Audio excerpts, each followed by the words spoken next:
বল clear করতে পারেনি শেরপুর। প্রথম শট আনিসুর রহমান জি করছে খানিকক্ষণ আগেই সেটাই শেরপুর, তিনি আসলে যে শটটা নিলেন তার অ্যাঙ্গেলটাও কিন্তু বেশ ভালো ছিল। হৃদয় ছিলেন, তারপরে কিন্তু ভালো একটা থ্রু বল কিন্তু জেনারেট হয়ে গেছে, সেখানে শটটা হয়েছে এবং বাংলাদেশের জালে প্রথম গোল ভুটানের। শেখ ড্রিপ তিনি আসলে গোলটা করেছেন। আরো একবার দেখুন কি দারুণভাবে তিনজনকে কাটিয়ে গেলেন। আরেকটা লং রেঞ্জ শট, বেঁচে গেছে বাংলাদেশ, বেঁচে গেছে আনিসুর রহমান জিকো।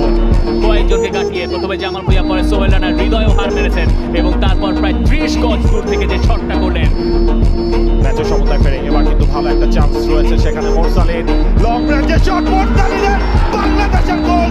মোরসালিনের জোড়া ম্যাচে জোড়া গোল। মোরসালিন প্রমাণ করলেন কেন তাকে শুরুর একাদশে আপনি রেখেছেন।